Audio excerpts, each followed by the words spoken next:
acolher o próprio Jesus. Quando nós acolhemos o próprio Cristo, o reino de Deus já se faz presente.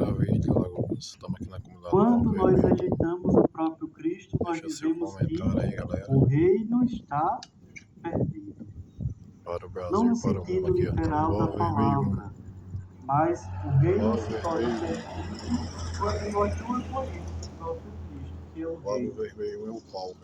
E ele sendo o reino, muito lindo aqui o trigo. Ele abre-se para nós essa possibilidade de deixar com que esse reino passe também a viver entre nós. O reino já está entre nós. O reino já está acessível a nós. O reino de Deus já está. Basta que a gente vá ao encontro. Quem é o reino de Deus para nós? É o próprio Jesus. Ele é o próprio reino. Por isso, meus irmãos e irmãs, que no Evangelho de hoje, nós vemos que Jesus diz assim, para nos ensinar: o reino de Deus não vem ostensivamente.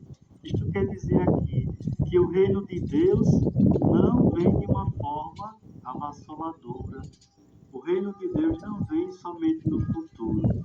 O reino de Deus, ele se dá no momento da nossa vida. Ele está presente, porque o reino de Deus é o próprio Cristo. Meus irmãos, por incrível que pareça, essa pergunta sobre o reino de Deus, nosso Senhor aqui nos mostra sobre o próprio Cristo. Jesus, sim, a pessoa é o reino de Deus. Porque o reino de Deus é quando a vontade dele governa o nosso coração. Quando a vontade do Senhor governa a nossa vida, é quando o reino de Deus está entre nós, governa o mundo. E Jesus aqui, já temos esta presença do reino. Os padres da igreja costumavam mostrar por este episódio, então um autor também muito conhecido, lá chamado Orígenes, diz assim: Jesus é a alto basileia de Cristo. Para nos dizer, em outras palavras, Jesus é o reino de Deus. É na pessoa do Filho, presente no mundo, que já encontra este reino. Jesus, na pessoa, é o reino de Deus.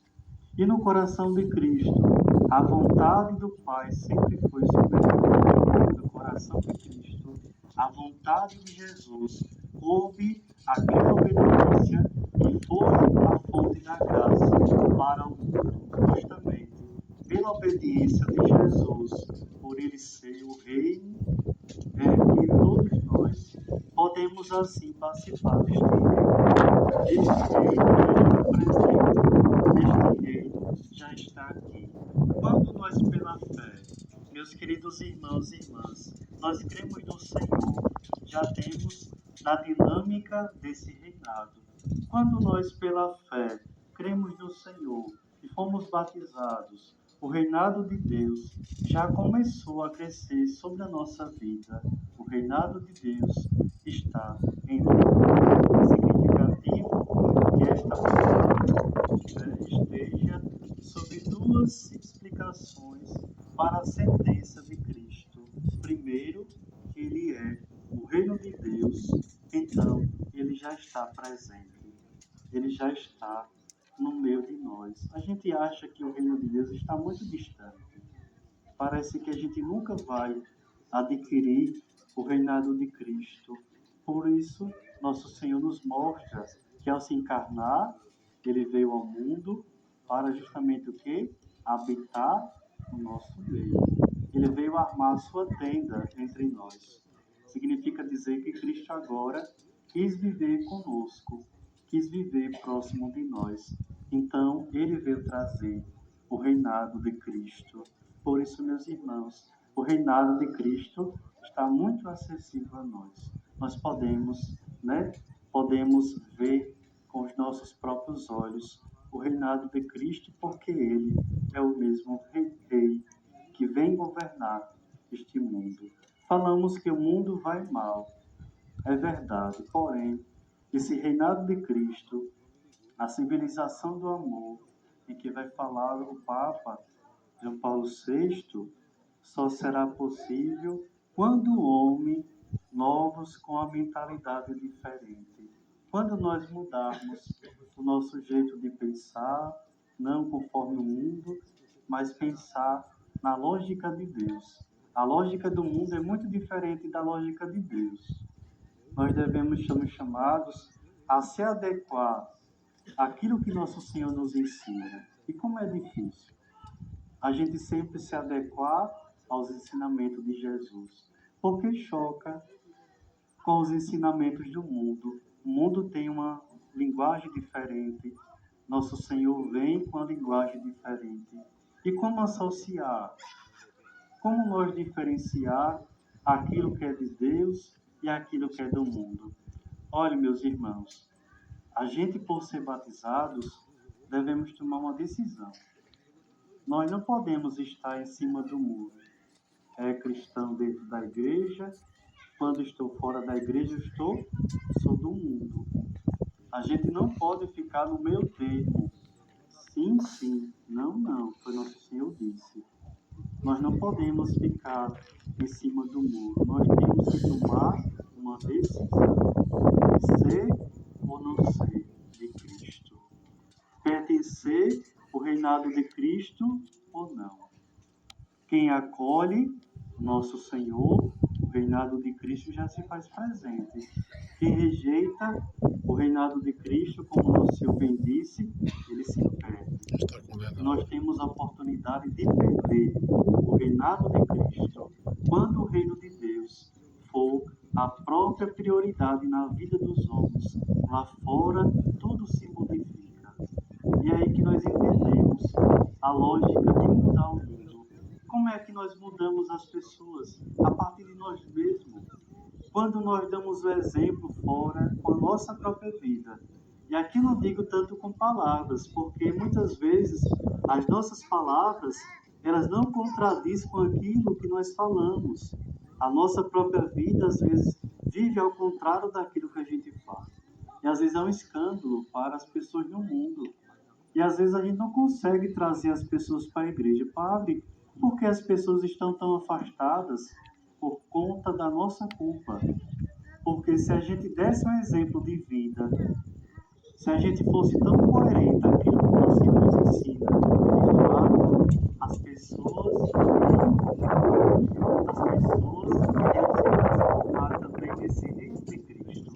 Mas acontece que a minha vida e a sua vida não está de acordo com aquilo que Deus nos ensina. Como é que a gente quer mudar o mundo se a gente não muda? Já percebe? Como é que eu quero tornar a vida do outro melhor se eu primeiro não mudo? Eu não me esforço para mudar. Como é que o reino de Deus vai acontecer? Não vai acontecer. Porque essa primeira atitude deve começar primeiro em mim, não é no outro. Eu que preciso mudar. Eu que preciso melhorar. Mas a gente só aponta o dedo fora. A gente não aponta para a gente. A gente tem um costume muito feio de apontar para os outros. Mas é eu que preciso mudar, não é o outro. Se eu quero mudar o outro, eu preciso mudar. Olhe para dentro da sua casa. O que vocês precisam mudar para que sua relação em casa seja sadia? Vocês sabem, mas não fazem. Vocês sabem o que precisa melhorar em casa, mas não faz. Acostumou a viver assim. E para você se diz assim, tá bom, diz pronto. Não está bom. Precisa melhorar, meus irmãos. O reino de Deus está acessível. O reino de Deus está entre nós. Ele não é algo do futuro.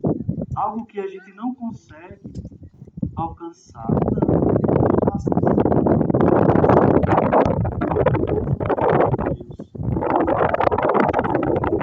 Este reino, quando nós justamente nos abrimos a ele. E ali, então, este reino já está presente. Ele já convive também com o antirreino, como o reino de Satanás, como o reino do mal. Mas esse reino já existe Jesus aproveita aqui a ocasião e agora falando aos seus discípulos, vai falar da dimensão futura do seu reinado, dizendo assim: dias virão em que lhe desejarei ver um só dia do Filho do Homem e não podereis ver. As pessoas dirão: ele está ali, ele está aqui, não deveis ir nem correr atrás. Veja o primeiro alerta: quem não acolhe Cristo não recebe o reinado de Cristo, vindo por Cristo, vai se perder. Se perder aqui, no sentido de ficar confuso, ficar à mercê de tantos profetas, de tantos prognósticos, vai literalmente viver na confusão, buscando esse reinado ali onde está sendo oferecido, mas por não ser acolhido, ainda persiste a ausência. Para o nosso mundo, para os irmãos e irmãs, buscando tantas novidades, a internet está cheia de tanto sensacionalismo, busca, busca a luz. Isso quando espalhões aproveitam assim as ocasiões e vai assim apregoar falsamente onde o reino não está. Porque o reino já existe, o reino já está, é presente, é possível, é preciso deixar que o nosso coração seja transformado pela graça de Deus, para que sejamos cidadãos do céu. Primeiro alerta: veja, visa nos proteger de falsas propostas que dizem aqui e acolá o reino está ali, quando na verdade o reino é o próprio Cristo, que a graça foi oferecida para cada um de nós. Mas como dizia, esse reino chegará na maturação plena. Veja, este reino um dia vai resplandecer de uma forma luminosa. Quando Jesus diz assim: ele virá como um relâmpago. Assim será o Filho do Homem, a sua manifestação no dia do Senhor. Então, amados irmãos, o reino existe, mas ainda não em plenitude. O reino chegará ao seu acabamento, à sua face final, quando Cristo retornar. Naquele dia, o dia do Senhor, o dia em que Jesus virá definitivamente destruir toda a maldade, destruir toda a perversidade e o desfrutar de uma existência nova, destruir todo o mal por completo. Isto a fé nos chama a parousia, né? Ali, o retorno glorioso do Rei, que vem retornar sobre o apóstolo de um reino. Esse dia diferente da primeira vinda de Cristo. Veja, será um dia glorioso, será um dia em que todo mortal, toda carne vai poder contemplar a salvação do nosso Deus. Mas, como no finalzinho nos diz, até que esse reino chegue, antes o Filho do Homem, o Rei, vai ser desprezado, vai ser injuriado, vai ser rejeitado e vai sofrer muito por esta geração. Né? E mais adiante, a vinda de Cristo, a primeira, até o seu retorno glorioso, este reino sofreu muitos ataques. Esse reino, na pessoa de Jesus, foi tentado, desejaram assim sufocá-lo, sabotá-lo, mas esse reino, para usar uma outra parábola que o Senhor disse, vai crescendo neste mundo como a semente de mostarda, vai se desenvolvendo até o fim. A vitória é garantida. Meus irmãos, Jesus reinará, queira os homens ou não, queira ali ou não, aceite ou não, no final, Jesus triunfará. É o seu reinado. Não reina no mal, não reina no pecado, o reino da injustiça, mas o reinado de Cristo se estabelece e vai ali poder conduzir todas as coisas ao Pai, para que este preencha da sua plenitude a obra da criação. Aquela mesma criação que nosso Senhor, caminhando em direção ao Calvário, ele vai ali se sacrificar, realizar o seu único sacrifício por nós. E nós temos a oportunidade de cada missa experimentar. Não goste quando um padre entra na procissão pela nave da igreja cumprimentando vocês. O padre já entra lá fazendo o caminho do Calvário. Então ele já entra rezando por nós, pedindo perdão pela comunidade. Não é certo que o padre entre cantando ou cumprimentando ninguém. Ele chega para realizar o único sacrifício. Aquele sacrifício, como vocês meditaram no domingo passado, a carta aos Hebreus, em que na época de Jesus os pecados eram redimidos pelo sacrifício uma vez por ano. Uma vez por ano, o judeu trazia um animal, aí colocava diante do sacerdote e ali fazia, o sacrifício dos animais, que era justamente ali como uma confissão que o padre faz. Ali perdoava os pecados e aí o animal se sacrificava e os judeus ficavam vivos. Assim a mentalidade era mais ou menos assim, da época do povo do Antigo Testamento. Mas quem é o Cordeiro agora que morre? Quem é aquele que vai se sacrificar? Quem é aquele que vai morrer por nós? Cristo. Ele agora assume como um cordeiro que se imola. Não é mais aquele animalzinho, não, que todos os anos faziam. Nosso Senhor fez o único sacrifício perfeito. Significa dizer que nós não precisamos fazer nenhum sacrifício, porque Ele já fez o sacrifício perfeito por nós. Por isso que a cada Santa Missa, Ele se oferece como alimento.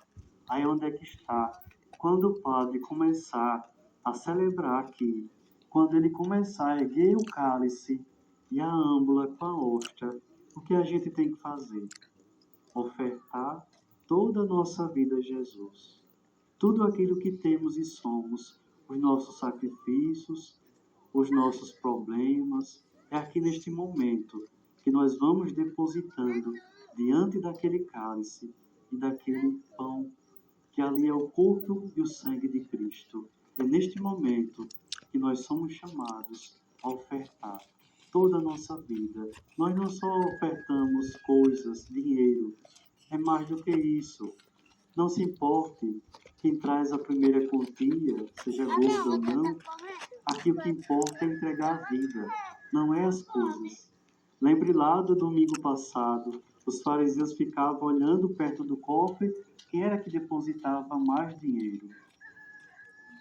E os ricos depositavam o quê? As sobras, as migalhas. Enquanto aquela viúva vinha, o que ela tinha, as 2 moedas, ofertou tudo ali. Mas o sentido não é esse. É aquilo que o padre já disse. O sentido não é quantia. O sentido é o quê? Ofertar a própria vida a Cristo. Devemos ofertar todos os nossos problemas. Aquela mesma oferta que Cristo deu tudo ao Pai, sem reserva, deu toda a sua vida, a tua existência.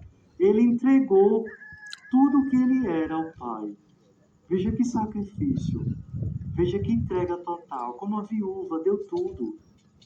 Como aquela outra mulher viúva, que Elias vai na casa e pede, faz uma farinha aqui, um azeitezinho aqui, faz uns pãozinhos ali, e ela que não tinha nada para oferecer à sua família, e era também o seu tudo, que ela poderia muito bem dizer, não, mas isso não vai dar em nada. Isso não vai levar a nada, mas porque ela confiou nas palavras do profeta, tudo se transformou.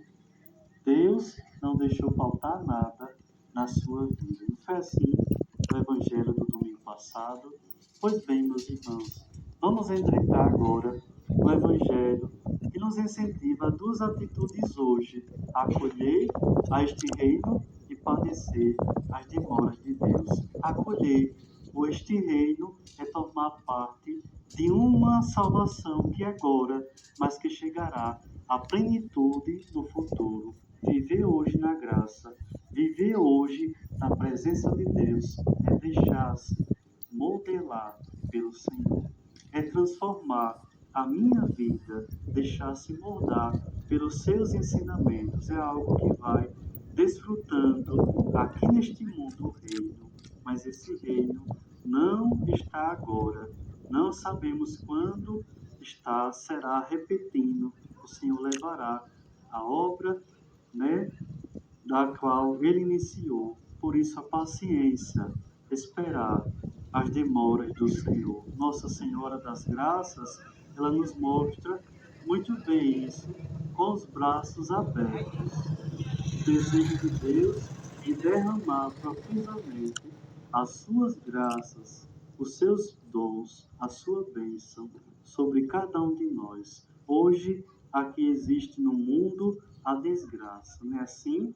Ainda hoje há perdição, ainda hoje há tanta gente que vive no pecado, mas confiar em Cristo que sabe a vitória do Senhor e por isso não desanima, por isso confia, né? Chegará justamente a obra que nosso Senhor realizou. Não abaixar a cabeça, por isso ter confiança que Deus e Cristo vencerá. Jesus é o reino glorioso, ele será a meta existencial da nossa vida, pois todos nós existimos por ele e para ele. Nós vivemos para o Senhor. A minha vida, a sua vida, não nos pertence. Ela pertence a Deus. Ela veio como um dom para este mundo, mas ela vai ter que voltar para o próprio Criador. Então é interessante confiar, né, nas palavras de Jesus, porque à luz deste Evangelho, e Nossa Senhora nos deu essa graça de viver como homens e mulheres, cidadãos do céu, cidadãos do reino, que aguardemos e esperemos a vinda gloriosa do Senhor, para que tudo ocorra à vontade de Deus. Quem acolhe este reino já vai experimentando assim o impacto que a graça de Deus gera em nossa vida. E a primeira leitura que acabamos de ouvir, nós vemos algo interessante. São Paulo está na prisão, veja, já idoso, já um homem velho, e se depara com um escravo, Onésimo.